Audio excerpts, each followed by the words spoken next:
आज हम BA first semester history के paper ancient and early medieval India का यूनिट 5 का पार्ट 2 शुरू करने जा रहे हैं। इससे पहले हमने यूनिट 5 का पार्ट 1 पढ़ा था, जिसमें हर्षवर्धन के बारे में पढ़ा हुआ था। हर्षवर्धन का हमने साम्राज्य पढ़ा था, उसकी संस्कृति और उसके प्रशासन के बारे में भी हमने देखा था। और हमारी पूरी वीडियो एग्जाम ओरिएंटेड होती है। आपको यहाँ से पढ़ने के बाद कहीं और से कुछ भी पढ़ने की जरूरत नहीं पड़ेगी। आप 100% स्कोर कर पाएंगे। तो यूनिट 5 के पार्ट 2 पर हमें मुख्य रूप से राजपूत राज्यों का उदय पढ़ना है, जिसमें हम प्रतिहार वंश, चालुक्य वंश, परमार वंश और चौहान वंश से रिलेटेड चीज़ें हम यहाँ पे पढ़ने वाले हैं। तो चैनल पर नए सब्सक्राइब कर लीजिए। आपको पीडीएफ भी मैं प्रोवाइड करवाऊंगा, वीडियो के आखिरी में बता दूंगा। यह मैं पहले ही सिलेबस डिस्कशन के वीडियो में बता चुका हूँ, लिंक डिस्क्रिप्शन पर है, जाकर जरूर देख लीजिएगा। तो चलिए बिना देरी के शुरू करते हैं राजपूत राज्यों का उदय। ये हमारा पार्ट 2 है। आखिरी पार्ट 3 होगा, जिसमें हम राजपूत राज्यों की प्रशासन एवं शासन व्यवस्था के बारे में देखेंगे। तो हर्षवर्धन के बारे में हमने यूनिट 5 के पार्ट 1 पर पढ़ा था। तो उसकी मृत्यु लगभग 647 ईस्वी में हो गई थी। उत्तर भारत में ऐसी कोई शक्तिशाली केंद्रीय सत्ता नहीं रह गई थी हर्षवर्धन के बाद, जो हर्ष के विशाल राजनीतिक क्षेत्र को एकजुट रख सके। कन्नौज, जो हर्ष के समय भारत की प्रमुख राजनीतिक शक्ति का केंद्र बन चुका था, वह स्वयं भी सत्ता संघर्ष का केंद्र बन गया था हर्षवर्धन की मृत्यु के बाद। आगे देखिए दिया हुआ, हर्षवर्धन की मृत्यु के बाद उत्तर भारत में राजनीतिक विखंडन की प्रक्रिया तेज हुई। राजस्थान, गुजरात, मालवा, बुंदेलखंड, दिल्ली, कन्नौज और मध्य भारत में अनेक क्षेत्रीय राजवंश यहाँ पे शक्तिशाली होने लगे। इनमें गुर्जर, प्रतिहार, चहमान, चंदेल, परमार, चालुक्य वंश और सोलंकी, गढ़वाल, गोहिल, तोमर और कलचुरी वंश प्रमुख थे। लेकिन हमारे सिलेबस में हमें कौन कौन सा पढ़ना है, तो हम गुर्जर प्रतिहार वंश के बारे में पढ़ेंगे, चहमान के बारे में पढ़ेंगे और चंदेल के बारे में भी पढ़ लेंगे। परमार और चालुक्य वंश के बारे में हम यहाँ पे पढ़ने वाले हैं। तो हमें मुख्य रूप से 5 वंश ही पढ़ने हैं सिलेबस के अकॉर्डिंग, और हमें 100% स्कोर करना है। तो इस राजनीतिक परिवर्तन को केवल हर्ष के बाद अचानक राजपूतों का जन्म कहना उचित नहीं है। ये नहीं था कि हर्षवर्धन खत्म हुआ था और एकदम से राजपूतों का जन्म हो गया था। ये धीरे धीरे सामंतों के रूप में राजपूत उस समय शासन कर रहे थे, और जब हर्षवर्धन की मृत्यु हो जाती है तो यहाँ पे आपसी संघर्ष और भी बढ़ जाता है। 7वीं से 12वीं शताब्दी के बीच अनेक स्थानीय शासक परिवारों ने भूमि, सैन्य शक्ति और राजनीतिक प्रतिष्ठा प्राप्त की। समय के साथ इनमें से कई वंश राजपूत राजनीतिक पहचान का हिस्सा बने, इसलिए राजपूत राज्यों का उदय एक क्रमिक राजनीतिक सामाजिक प्रक्रिया थी। आगे देखिए दिया हुआ है, 8वीं से 9वीं शताब्दी में कन्नौज के नियंत्रण के लिए गुर्जर, प्रतिहार, पाल राष्ट्रकूट शक्तियों के बीच संघर्ष ने उत्तर भारत की राजनीति को और अधिक प्रतिस्पर्धी बना दिया। तो 8वीं 9वीं शताब्दी में क्या हुआ, कन्नौज में नियंत्रण के लिए सभी राजपूत वंशों में आपसी संघर्ष होने लगे, और इसी संघर्ष ने और अधिक प्रतिस्पर्धा यहाँ पे बढ़ा दी। प्रतिहार शक्ति कमजोर हुई और उसके अधीन अनेक क्षेत्रीय शक्तियां स्वतंत्र होने लगी। यही प्रक्रिया 10वीं 12वीं शताब्दी में अनेक राजपूत राज्यों के सुदृढ़ीकरण का आधार भी बनी। अब देखिए, राजपूतों की उत्पत्ति हुई तो हुई कहाँ से, क्योंकि ये हर्षवर्धन की मृत्यु होती सीधे तो जन्म नहीं गए थे, इनकी उत्पत्ति कहाँ से हुई इसके बारे में देखेंगे। पहले बता दूं, राजपूत की उत्पत्ति जो है वह एक विवादास्पद विषय है, अर्थात इनकी उत्पत्ति कहाँ से हुई इसका कोई भी ठोस सबूत या ठोस प्रमाण नहीं है इतिहासकारों के पास। ना ही उत्खनन से मिला है, ना ही किताबों में मिला है, ना ही स्रोतों से, ना ही विदेशी, ना ही साहित्यिक स्रोतों से प्राप्त हुआ है। राजपूतों की उत्पत्ति के संबंध में इतिहासकारों ने अलग अलग मत और सिद्धांत प्रस्तुत किए हैं। उन्हीं सभी सिद्धांतों के बारे में पेपर में बार बार पूछा जाता है कि राजपूतों की उत्पत्ति कैसे हुई। सभी सिद्धांतों की व्याख्या कीजिए। लॉन्ग क्वेश्चन में इस प्रकार से आपसे पूछ लिया जाएगा। कुछ इतिहासकारों ने उन्हें प्राचीन भारतीय क्षत्रिय परंपरा से जोड़ते, जबकि कुछ उन्हें विदेशी अथवा मिश्रित मूल की बात करते हैं। इसलिए राजपूतों की उत्पत्ति को समझने के लिए विभिन्न इतिहासकारों द्वारा दिए गए प्रमुख सिद्धांतों का अध्ययन आवश्यक है। उन सिद्धांतों का अध्ययन करने से पहले हम जानेंगे राजपूत शब्द का अर्थ क्या है। तो मुख्य रूप से मैं आपको बता दूं, राजपूत शब्द संस्कृत के राजपुत्र से संबंधित माना जाता है। लेकिन राजपुत्र क्यों कहा जाता था इनको, तो ये राजा के पुत्र होते थे, इसलिए इन्हें राजपुत्र कहा गया। लेकिन बाद में बाहर से जो विदेशी आक्रमण आए उनसे राजपुत्र कहते नहीं बना, तो उन्होंने राजपुत्र को बार बार राजपूत कहा, राजपूत कहा, राजपूत कहा। इसी कारण राजपूत एक बाद में एक जाति बन गई, लेकिन ये कोई जाति नहीं थी। उस समय राजा का पुत्र राजपूत कहलाता था, तो इसका संबंध राजपुत्र से माना जाता है। प्रारंभिक मध्यकालीन स्रोतों में राजपूत शब्द का प्रयोग शासक अथवा योद्धा वर्ग के अर्थ में मिलता है, अर्थात या तो वह शासक का पुत्र होता था या तो खुद ही शासक ही होता था और योद्धा वर्ग से होता था। बाद की शताब्दियों में राजपूत एक विशिष्ट राजनीतिक सामाजिक पहचान के रूप में अधिक स्पष्ट हुआ। आगे देखिए दिया हुआ है, इसलिए सभी राजपूत वंशों को वर्तमान अर्थ में एक निश्चित राजपूत जाति के रूप में देखना ऐतिहासिक रूप से उचित नहीं है। यानी राजपूत कोई जाति नहीं थी, राजा के पुत्र को राजपूत कहा जाता था। बाद में यह राजनीतिक पहचान भी धीरे धीरे बनता चला गया।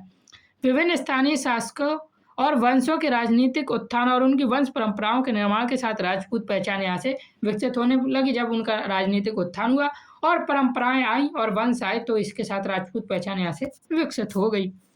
आगे देखिए, अब राजपूतों का जन्म हुआ कहाँ से, इसके विषय में काफ़ी चीज़ें दी गई हैं और कुछ कथाओं के अनुसार, कुछ प्रमाणों के आधार पर, लेकिन बिल्कुल ठोस प्रमाण किसी का नहीं है। तो पहला जो दिया जाता परंपरा है वह सूर्यवंशी और चंद्रवंशी परंपरा। राजपूत वंशों ने अपनी प्रतिष्ठा स्थापित करने के लिए स्वयं को प्राचीन क्षत्रिय वंशों से जोड़ने की परंपरा विकसित की। प्रमुख रूप से दो परंपराएं सामने आती हैं और ये दोनों परंपराएं ही बेतुका हैं और इनके कोई भी प्रमाण नहीं है। सूर्यवंशी राजाओं की परंपरा का संबंध सूर्यदेव से माना जाता है। राजपूत कहते हैं कि हमारा संबंध सीधे सूर्यदेव से है। इस वंश की प्रसिद्ध परंपरा में इक्ष्वाकु, रघु, दशरथ और राम का वंश आता है। कुछ राजपूत वंशों ने स्वयं को इसी सूर्यवंशी परंपरा से जोड़कर माना हुआ है कि हम भगवान राम के वंशज थे, दशरथ के वंशज थे, इसलिए हम राजपूत हैं। ये क्या थी, एक कथा के अनुसार है और ये रामायण और महाभारत के अनुसार है। इसका कोई ठोस प्रमाण नहीं है, ना ही इसके स्रोत है। चंद्रवंशी राजाओं की परंपरा का संबंध चंद्रमा से माना जाता है। इस परंपरा में ययाति, कुरु और कौरव, पांडव आदि का उल्लेख मिलता है। कुछ राजपूत वंशों ने अपने वंश को इसी चंद्रवंश परंपरा से जोड़ा है, यानी महाभारत के समय से जोड़ा है खुद को। कुछ राजपूतों ने, याद रखना यहाँ पे, सूर्यवंशी और चंद्रवंशी परंपराएं राजपूतों की उत्पत्ति के संबंध में एक महत्वपूर्ण पारंपरिक मान्यता है, परंतु इसे राजपूत की वास्तविक उत्पत्ति का निर्णायक ऐतिहासिक प्रमाण उपलब्ध नहीं है। इसका जब ऐतिहासिक प्रमाण नहीं है, इतिहास हमेशा तर्क के आधार पर और स्रोत और साक्ष्य के आधार पर चलता है। जब इसका कोई ऐतिहासिक प्रमाण नहीं है तो ये सारी बातें बेतुकी हो जाती हैं। लेकिन पेपर में आपसे पूछा जाएगा तो आपको लिखना होगा, क्योंकि इसके समर्थन में पर्याप्त समकालीन और प्रत्यक्ष प्रमाण उपलब्ध ही नहीं है। अब देखिए, दूसरी जो दी जाती है वो दी जाती है अग्निकुल परंपरा। राजपूत उत्पत्ति से जुड़ी सबसे प्रसिद्ध परंपरा अग्निकुल की है। ये कथा के अनुसार है, इसकी भी साक्ष्य या प्रमाण उपलब्ध नहीं है। आपने सुना होगा परशुराम ने पृथ्वी में क्षत्रियों का कई बार नाश किया था। इसी विनाश के बाद जब पृथ्वी पर म्लेच्छों और अधर्मियों का प्रभाव बढ़ा और रक्षा के लिए नए योद्धाओं की आवश्यकता पड़ी, तब आबू पर्वत पर ऋषि वशिष्ठ ने यज्ञ किया था। पहले यहाँ पे मैं बता दूं, म्लेच्छ वो कहलाते हैं जो भारत के मूल निवासी नहीं होते हैं, अर्थात जो भारत या विदेश से आए होते हैं, मतलब भारत के नहीं होते हैं, विदेशी होते हैं। याद रखना, तो उनके लिए म्लेच्छ शब्द प्रयोग होता है। तो जब इनका प्रभाव बढ़ने पर लगा तब आबू पर्वत पर ऋषि वशिष्ठ ने यज्ञ किया था। यज्ञ के अग्नि कुंड से 4 वीर उत्पन्न हुए, जिन्हें परमार, प्रतिहार, चौहान और चालुक कहा गया। इन्हें आगे चलकर अग्निकुल राजपूत भी कहा गया। तो ये भी एक कथा है, इसके भी कोई प्रमाण उपलब्ध नहीं है, याद रखना। लेकिन ध्यान रखें कि यह एक, इसकी कोई ऐतिहासिक रूप से प्रमाणित घटना नहीं है, यह एक पौराणिक लोक परंपरा है, याद रखना। इतिहासकार दशरथ शर्मा ने इसी पर बात को ध्यान पर रखते हुए कहा था, चौहान परंपराओं का अध्ययन करते हुए अग्निकुल कथा को ऐतिहासिक वंश उत्पत्ति की बजाय विकसित वंशीय परंपरा के रूप में समझने की आवश्यकता पर दशरथ शर्मा ने बल दिया है, याद रखना यहाँ से। अब देखिए, अगला सिद्धांत जो आता है विदेशी उत्पत्ति का सिद्धांत आता है, और ये सिद्धांत काफ़ी इतिहासकारों ने माना है और इसके कुछ प्रमाण भी उपलब्ध हुए हैं, लेकिन ये सिद्धांत भी पूर्ण रूप से सर्वमत नहीं है। राजपूत की उत्पत्ति के संबंध में जेम्स टॉड ने राजपूत को कई वंशों में शक और स्कीथियन जैसे मध्य एशियाई जातियों से संबंध में देखा है। शक और स्कीथियन ये दोनों ही विदेशी थे, भारत के लोग नहीं थे। तो इनको किससे जोड़ा इसने? जेम्स टॉड ने राजपूतों को जोड़ा है इनसे। और इसी प्रकार विंसेंट ए स्मिथ ने कुछ राजपूत वंशों को विदेशी समूह, विशेषकर हुणों और गुर्जरों से जोड़ने का प्रयास किया है।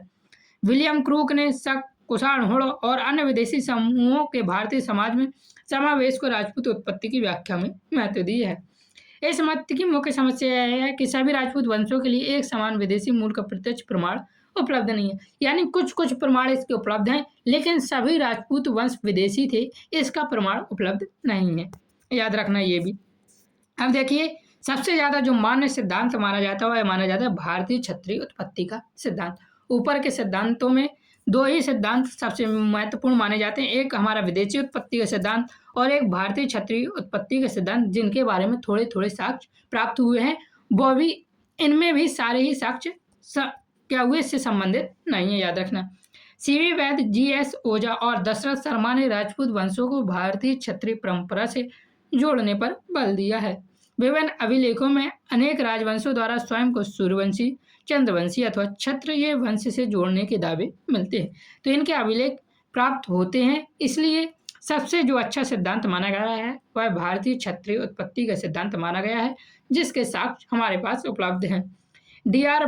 भंडारकर ने कुछ राजवंशों की उत्पत्ति के संदर्भ में ब्राह्मण तथा विदेशी तत्वों की चर्चा की है और विशेष रूप से गुर्जरों की उत्पत्ति को हुण तथा अन्य समूह से जोड़ने का प्रयास भी किया है। तो जो भंडारकर थे, तो इन्होंने ब्राह्मण तथा विदेशी तत्वों से राजपूतों को जोड़ा है कि या तो ब्राह्मण होते थे या फिर विदेशी होते थे, इनसे भी जोड़ने का प्रयास किया। इनके भी थोड़े थोड़े साक्ष्य प्राप्त हुए हैं। विशेष रूप से गुर्जरों की उत्पत्ति होड़ और अन्य समूह से जोड़ने का इन्होंने प्रयास किया था। इसी प्रकार गोपीनाथ शर्मा ने भी कुछ राजपूत वंश की उत्पत्ति में ब्राह्मणीय संबंधों की संभावना पर विचार किया है। तो इस प्रकार से आप लिख सकते हैं जब पूछा जाए कि राजपूतों की उत्पत्ति के सिद्धांत की विस्तृत व्याख्या कीजिए, तो हमें सारे सिद्धांत लिखने हैं जितने सिद्धांत मैंने आपको बताए हैं, और इसी प्रकार से लिखना है। मिश्रित उत्पत्ति का दृष्टिकोण डी.पी. चट्टोपाध्याय ने दिया है। इन्होंने राजपूत की उत्पत्ति को मिश्रित प्रक्रिया के रूप में देखने का प्रयास किया है। इस दृष्टिकोण के अनुसार राजपूत राजनीतिक वर्ग के निर्माण में विभिन्न स्थानीय क्षत्रिय समूह के साथ साथ विदेशी अथवा स्थानीय रूप से समाहित योद्धा समूहों का भी योगदान हो सकता है। तो राजपूतों की उत्पत्ति हुई कहाँ से, इसका कोई ऐतिहासिक प्रमाण पूर्ण रूप से उपलब्ध नहीं है, ये हम कह सकते हैं। और इतिहास राजपूतों की उत्पत्ति किसी एक जगह से नहीं हुई, मिश्रित हुई है और धीरे धीरे चलकर यह भारत के मूल निवासी होते चले गए हैं। ये मानना उचित माना गया है इतिहासकारों के अनुसार। तो आप देखिए, जब हमने सभी राजपूतों के बारे में पढ़ लिया, हमने ऊपर पढ़ा था प्रतिहार वंश को, जो हमारा अग्निकुंड सिद्धांत के अनुसार था प्रतिहार था, चौहान था, चालुक्य था और परमार था। इन्हीं वंशों के बारे में हम आप अध्ययन करेंगे। सबसे पहले देखिए जो गुर्जर प्रतिहार वंश थे। गुर्जर प्रतिहार प्रारंभिक मध्यकालीन उत्तर भारत की सबसे शक्तिशाली राजनीतिक शक्तियों में से एक थी। प्रारंभिक प्रतिहार शक्ति पश्चिम भारत और राजस्थान क्षेत्र में विकसित हुई तथा बाद में कन्नौज को अपना प्रमुख राजनीतिक केंद्र बनाया। आपसे जब लॉन्ग क्वेश्चन में पूछा जाएगा तब आपको सभी वंशों के बारे में लिखना है, अन्यथा आपसे किसी एक वंश के बारे में हमेशा शॉर्ट क्वेश्चन में ही पूछा जाएगा, और उसी को ध्यान पर रखते हुए हमने ये थ्योरी तैयार की है। जो गुर्जर या प्रतिहार वंश के शासक है उनमें से सबसे पहले हमने लिया है नागभट्ट प्रथम को। सभी वंश के हम सभी शासकों के बारे में नहीं पढ़ेंगे, जो महत्वपूर्ण है और पेपर में आते हैं सिर्फ उन्हीं के बारे में पढ़ने वाले हैं। नागभट्ट प्रथम है, इनका शासनकाल लगभग 730 ईस्वी से 756 ईस्वी तक रहा, लगभग 26 वर्ष। नागभट्ट प्रथम को प्रतिहार शक्ति के प्रमुख प्रारंभिक शासक के रूप में देखा जाता है। तो इनका प्रभाव राजस्थान और पश्चिम भारत के क्षेत्रों तक था। तो नागभट्ट प्रथम का जो प्रभाव था वह कहाँ था, राजस्थान और पश्चिम भारत के क्षेत्रों में था। अरबों की पश्चिम भारत की ओर बढ़ती शक्ति के विरुद्ध प्रतिहारों की भूमिका भी महत्वपूर्ण रही है। जब अरब पश्चिम भारत पर आक्रमण कर रहे थे तब उनके विरुद्ध इन्होंने युद्ध भी किया था, उसके प्रति भी इनकी क्या रही है, महत्वपूर्ण भूमिका रही है। फिर देखिए दूसरा जो शासक आता है वह आता है वत्सराज प्रतिहार शासन का, जिसका शासनकाल 775 ईस्वी से 805 ईस्वी, लगभग 30 वर्ष रहता है। हम सभी शासक के बारे में नहीं पढ़ रहे हैं, याद रखना जो महत्वपूर्ण है सिर्फ उन्हीं को पढ़ रहे हैं, और हमारे बीए में जो आते हैं उन्हीं को पढ़ रहे हैं। तो वत्सराज ये भी प्रतिहार शक्ति के समय का एक महत्वपूर्ण शासक है। इसने राजस्थान से आगे बढ़कर उत्तर भारत की राजनीति में महत्वपूर्ण भूमिका निभाई थी। इसने कन्नौज की राजनीति में भी हस्तक्षेप किया। इसी समय बंगाल के पाल और दक्षिण के राष्ट्रकूट भी उत्तर भारत की राजनीति में सक्रिय हो गए थे।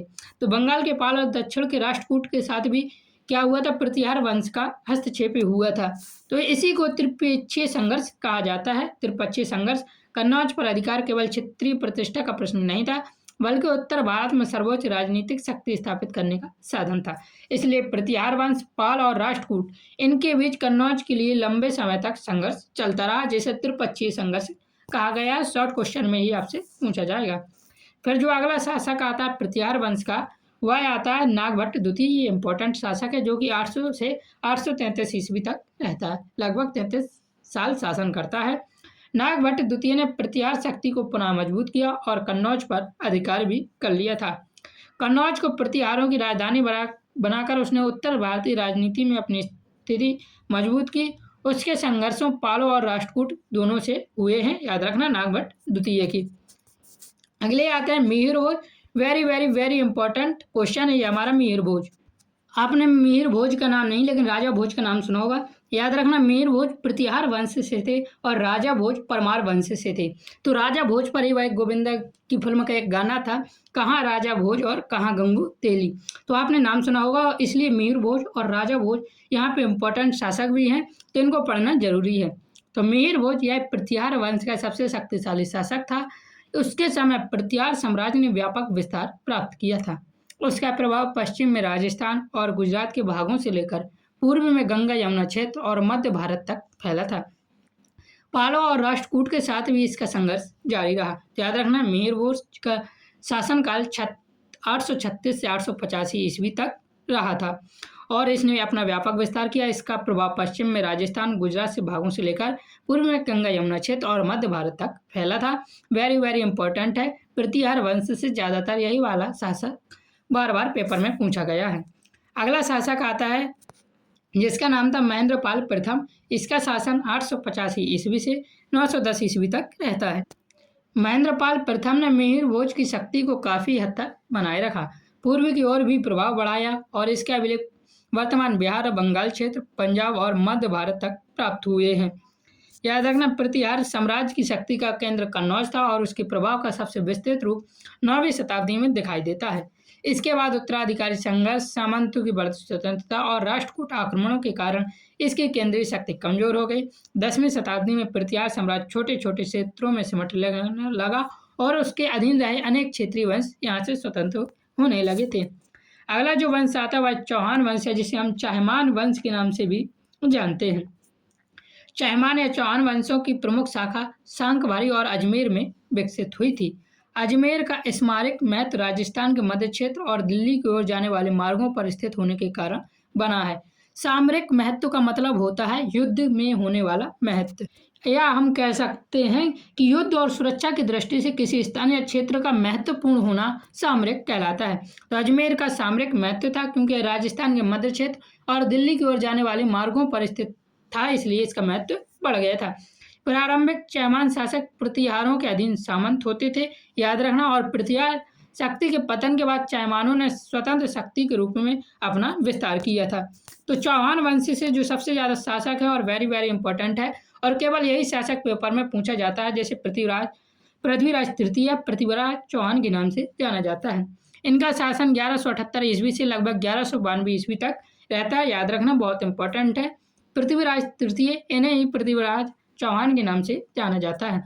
चहमान वंश का सबसे प्रसिद्ध शासक था और इसकी राजधानी अजमेर थी। इसका प्रभाव वर्तमान राजस्थान के बड़े भाग से के साथ दिल्ली, हरियाणा तथा आसपास के कुछ क्षेत्र में था। उसके राज्य की वास्तविक सीमा समय के साथ बदलती रही है। याद रखना, पृथ्वीराज चौहान की जो राज्य की सीमा थी वह समय के साथ बार बार बदलती रही है, इसलिए पृथ्वीराज चौहान को भी पूरे उत्तर भारत का शासनकाल नहीं कहा जाता है। किसी भी राजपूत शासक ने पूरे उत्तर भारत को संगठित नहीं किया था, ये भी याद रखना। पृथ्वीराज ने चंदेल शासक परम दर्देव के विरुद्ध अभियान चलाया और महोबा क्षेत्र में संघर्ष किया।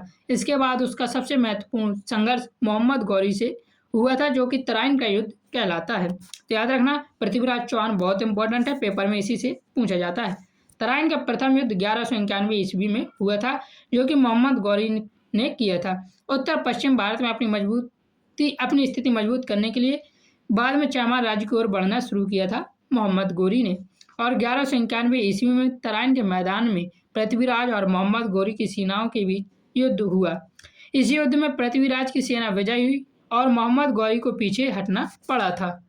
तो यहाँ पे आपको याद रखना है, तराइन का प्रथम युद्ध बहुत इंपॉर्टेंट है यहाँ पे, और पृथ्वीराज चौहान शासक भी बहुत इंपॉर्टेंट हो जाता है इसी युद्ध की वजह से। तो इसने मोहम्मद गौरी को क्या किया था, यहाँ से हरा दिया था और मोहम्मद गौरी को यहाँ से पीछे भी हटना पड़ा था। तराइन का प्रथम युद्ध 1191 ईस्वी में हुआ था, ये भी याद रखना। अगला जो तराइन का युद्ध होता है वह 1192 ईस्वी में होता है।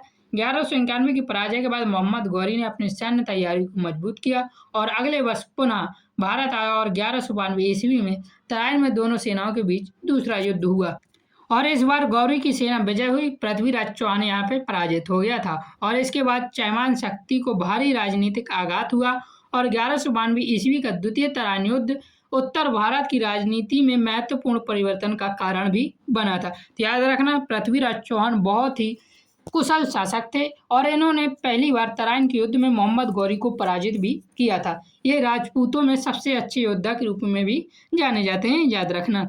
आगे देखिए, फिर अगला वंश आता है चंदेल वंश। चंदेलों का मुख्य क्षेत्र बुंदेलखंड था, जिसे प्रारंभिक स्रोत में जेझाग भुक्ति भी कहा जाता है। याद रखना, बुंदेलखंड क्षेत्र को क्या कहा जाता है, तो जेझाग भुक्ति भी कहा जाता है। प्रारंभ में चंदेल प्रतिहारों के सामंत थे, ऐसा माना जाता है, लेकिन प्रतिहार शक्ति कमजोर होने पर चंदेलों ने स्वतंत्र राजनीतिक शक्ति स्थापित कर ली थी। चंदेल वंश के प्रमुख शासक में यशोवर्मन थे, जिनका शासनकाल 925 ईस्वी से 985 ईस्वी तक लगभग 25 वर्ष शासन रहा। यशोवर्मन चंदेल वंश का एक शक्तिशाली शासक था। इसने चंदेल राज्य को मजबूत किया और कालंजर पर अधिकार भी स्थापित किया था। यशोवर्मन ने कालिंजर पर अधिकार करने की वजह से ही यशोवर्मन महत्वपूर्ण शासक हो जाते हैं। इसके समय चंदेलों की राजनीतिक प्रतिष्ठा बढ़ी। खुजराहो का लक्ष्मण मंदिर यशोवर्मन के काल में ही बना था या यशोवर्धन काल से ही संबंधित है।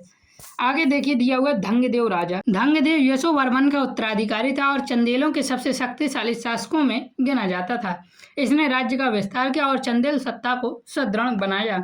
इसके शासनकाल में खुजराहो के मंदिर का निर्माण एवं विकास हुआ, इसलिए धंगदेव भी यहाँ पे महत्वपूर्ण हो जाते हैं। ये सभी क्वेश्चन आपके शॉर्ट क्वेश्चन में ही पूछे जाएंगे, लॉन्ग क्वेश्चन में सीधे राजा नहीं पूछा जाएगा। याद रखना, हमने पेपर के हिसाब से पूरी थ्योरी तैयार की है। फिर आते हैं विद्याधर, जिनका शासनकाल 1017 से 1029 ईस्वी तक चलता है। ये भी चंदेल वंश के प्रसिद्ध शासक हैं, याद रखना। तो विद्याधर चंदेल वंश का अत्यंत प्रसिद्ध शासक था।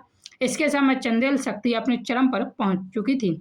इसी के समय महमूद गजनवी का आक्रमण हुआ था और इसने इसका सामना भी किया था। महमूद गजनवी का 2 बार आक्रमण हुआ था, एक बार 1019 में और एक बार 1022 में, और अंततः महमूद बिना कलंजर जीते ही चला गया था। अर्थात विद्याधर ने महमूद गजनवी को परास्त कर दिया था, याद रखना यहाँ पे। तो ये बहुत इंपॉर्टेंट है, वेरी वेरी इंपॉर्टेंट शासक हो जाते हैं हमारे। इसके शासनकाल में कालंजर चंदेलों का प्रमुख राजनीतिक केंद्र भी रहा है। अब देखिए, अगला शासक है परमाल शासक। ये भी बहुत इंपॉर्टेंट है और इनका शासन 1165 ईस्वी से 1203, लगभग 68 साल इनका शासन, 38 साल इनका शासन रहता है। परम मर्ददेव चंदेल वंश का एक प्रमुख शासक था। इसके शासनकाल में महोबा और कालंजर चंदेल सत्ता के प्रमुख केंद्र थे। परम देव के समय चैमानों के साथ संघर्ष हुआ और लगभग 1182 से 83 ईस्वी में पृथ्वीराज चौहान ने महोबा पर आक्रमण किया। इनका उच्चारण परमर्दी देव लिया जाता है, या हम परमार भी कह सकते हैं। तो परमर्दी देव बाद में चंदेल शक्ति को पुनः संगठित करने में सफल हुआ, लेकिन 1202 से 3 ईस्वी के आसपास कुतुबुद्दीन ऐबक के अभियान में चंदेल शक्ति को गंभीर आघात पहुंचा। तो परमर्दी देव बहुत इंपॉर्टेंट है, जिन्हें परमाल शासक के नाम से भी जाना जाता है, याद रखना। आगे देखिए, दिया हुआ परमार वंश। परमार वंश भी बहुत महत्वपूर्ण वंश है। इनका मुख्य क्षेत्र मालवा था और इनकी राजधानी धार थी, याद रखना परमार वंश की। प्रारंभ में परमारों का संबंध राष्ट्रकूट और प्रतिहार राजनीति व्यवस्था से रहा, लेकिन 10वीं शताब्दी में परमार वंश स्वतंत्र शक्ति बन गए थे। और यहाँ पे भी हम सिर्फ महत्वपूर्ण शासक पढ़ेंगे, सभी शासकों के बारे में नहीं पढ़ेंगे। तो पहला जो महत्वपूर्ण शासक है वह शक द्वितीय है। 949 ईस्वी से 972 ईस्वी तक इनका शासन रहा। शक द्वितीय परमार वंश का शक्तिशाली शासक था। 972 ईस्वी में मानखेट पर इन्होंने आक्रमण कर राष्ट्रकूटों को यहाँ पे पराजित कर दिया था। इसके बाद परमारों की स्वतंत्र शक्ति यहाँ से मजबूत हो गई थी। अगला शासक हो जाता है मुंज, जिसे वाकपत्ती मुंज के नाम से जाना जाता है। मुंज जो है यह शक द्वितीय का उत्तराधिकारी था और यह एक महान योद्धा, कवि और विद्वान था। इसने गुजरात के चालुक्यों और कल्याणी के चालुक्यों से संघर्ष किया और दक्षिण में तैलप द्वितीय युद्ध में मुंज पराजित होकर मारा भी गया था। तो याद रखना, मुंज की मृत्यु कहाँ पे हुई थी, तो दक्षिण में हुई थी, तैलप द्वितीय के युद्ध के समय हो गई थी, याद रखना ये। अगला शासक इसका आता है सिंधुराज आता है। सिंधुराज मुंज का उत्तराधिकारी था और राजा भोज का पिता था, याद रखना। ये वही राजा भोज है जिसके नाम पर गाना बना है और इसी के पिता थे सिंधुराज, याद रखना। और ये बहुत इंपॉर्टेंट हो जाते क्योंकि ये राजा भोज के पिता थे, सिर्फ इसलिए। इसने परमार राज्य की शक्ति को बनाए रखा और कई सैन्य अभियानों में सफलता प्राप्त की। इसके शासनकाल में परमारों की राजनीतिक स्थिति मजबूत बनी रही। अब आगे देखते हैं राजा भोज, जो कि बहुत वेरी वेरी वेरी इंपॉर्टेंट है और परमार वंश से ज़्यादातर यही शासक पूछा जाता है राजा भोज के बारे में ही। तो इनका शासनकाल 1010 से 1055 ईस्वी तक रहा है। लगभग 45% इनका शासनकाल रहा है। राजा भोज परमार वंश का सबसे शक्तिशाली शासक था। इसकी राजधानी धार थी, याद रखना। इसके समय परमार राज्य का प्रभाव अपने चरम पर था, यानी सबसे ज़्यादा इसी समय पे परमार राज्य फैला हुआ था। उपलब्ध विवरणों के अनुसार इसका प्रभाव उत्तर में चित्तौड़, दक्षिण में ऊपरी कोंकण तथा पश्चिम में साबरमती क्षेत्र से पूर्व में विदिशा तक फैला हुआ था। आगे देखिए दिया हुआ है, भोज के प्रमुख राजनीतिक संघर्ष चालुक्यों, कलुचुरियों, चंदेलों और गुजरात की अन्य शक्तियों से हुआ। भोज की मृत्यु के बाद परमार शक्ति धीरे धीरे कमजोर हुई और पड़ोसी शक्तियों का दबाव बढ़ता गया। 12वीं शताब्दी में गुजरात के चालुक्यों ने मालवा पर प्रभाव स्थापित किया। हालांकि बाद में परमारों ने पुनः स्वतंत्रता प्राप्त कर ली थी। अगला और आखिरी वंश जो है चालुक्य या सोलंकी वंश, जो कि हमारे सिलेबस में। इसके बाद अनेक क्षेत्रीय राजा भी रहते हैं, लेकिन वो हमारे सिलेबस में नहीं है। गुजरात में चालुक्य या सोलंकी वंश एक महत्वपूर्ण क्षेत्रीय शक्ति के रूप में उभरा। इसकी राजधानी अनिलवाड़ पाटन थी, याद रखना। सिद्धराज जयसिंह इसका शासक है, प्रमुख शासक, जो कि 1092 से 1142 ईस्वी तक शासन करता है। सिद्धराज जयसिंह के समय गुजरात की चालुक्य शक्ति बहुत मजबूत हुई। इसने राजस्थान के कुछ क्षेत्रों पर अपना प्रभाव स्थापित किया और मालवा के परमारों से संघर्ष भी किया था।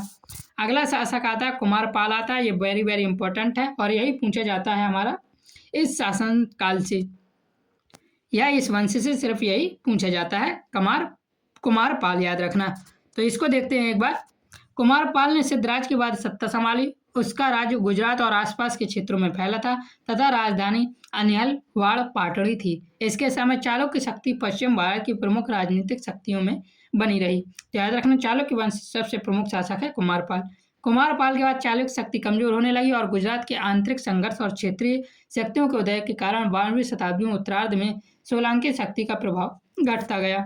अब देखिए, इतने बलात् राजपूत शासक हुए, लेकिन किसी भी शासक ने पूरे उत्तर भारत में या पूरे भारत को एक सूत्र में नहीं बांध पाया, जैसे मौर्य साम्राज्य और गुप्त साम्राज्यों ने एक सूत्र में पूरे भारत को बांधा था। इसी कारण इनका पतन भी हो गया और इसी पतन की राजनीतिक पृष्ठभूमि क्या थी उसको हम देखते हैं। राजपूत राज्यों का पतन किसी एक युद्ध या एक कारण से नहीं हुआ। इसके पीछे लंबे समय से विकसित राजनीतिक परिस्थितियां थीं। सबसे पहला कारण था आपसी संघर्ष। चौहान, चंदेल, परमार, सोलंकी, गहरवाल और अन्य राजवंश लगातार क्षेत्रीय प्रभुत्व के लिए संघर्ष करते रहे, अर्थात ये आपस में लड़ते रहे। इसी कारण भारत अंदर से टूटता गया, कमजोर होता गया और विदेशी शक्तियों ने भारत पर आक्रमण कर दिया। आगे देखिए, दूसरा कारण था राजनीतिक एकता का अभाव। प्रत्येक राज्य मुख्यतः अपने क्षेत्र और राजनीतिक हितों की रक्षा करता था। किसी बाहरी शक्ति के विरुद्ध स्थायी और व्यापक राजनीतिक संगठन विकसित नहीं हो सका। इसी कारण राजपूत राज्यों का शासन बहुत अधिक समय तक नहीं चला। तीसरा कारण था कन्नौज तथा अन्य महत्वपूर्ण क्षेत्रों के लिए प्रतिस्पर्धा। उत्तर भारत की प्रमुख शक्तियां एक दूसरे को कमजोर करने में अपनी सैन्य शक्ति खर्च करती रहीं और इन्होंने आपस में एक दूसरे को एक सूत्र में नहीं बांध पाए। चौथा कारण जो था वह था तुर्की सैन्य शक्ति की बदलती प्रकृति।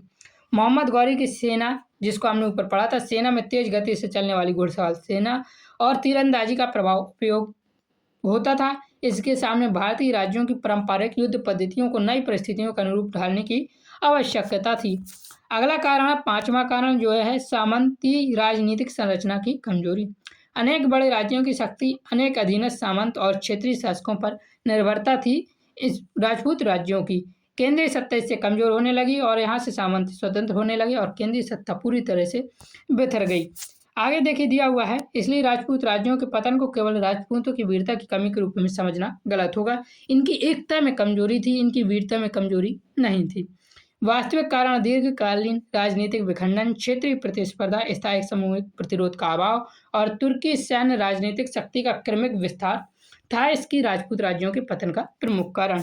और इतिहास इसलिए पढ़ी जाती है ताकि इतिहास से हम सीख सकें कि हमारा देश किस वजह से टूटा था, क्या कारण थी कि हमारा देश आपस में उलझा हुआ था। तो ये अपनी सैन्य शक्ति बढ़ाना चाहते थे और राजपूत ये अलग-अलग प्रकार के राजपूत होते थे, कोई प्रतिहार होता था, कोई चालुक्य होता था। इस वजह से इनकी आंतरिक कलह बढ़ता रहता था, आंतरिक शक्ति अपनी एक-दूसरे से संघर्ष करती रहती थी स्थानीय शक्ति और इसी कारण भारत धीरे-धीरे टूटता चला गया। और हमें आज के समय में यही काम नहीं करना है, सभी को मिल-जुल के रहना है, किसी भी जाति, किसी भी धर्म के साथ हमें भेदभाव नहीं करना है। तो ये बात ज़रूर याद रखें। चैनल पर नए हैं सब्सक्राइब कर लीजिए। पीडीएफ के लिए आप हमें टेलीग्राम पर मैसेज कर सकते हैं। जय हिंद, जय भारत, राधे राधे। और हाँ, पीडीएफ आपको पेड मिलेंगे, फ्री में नहीं मिलेंगे।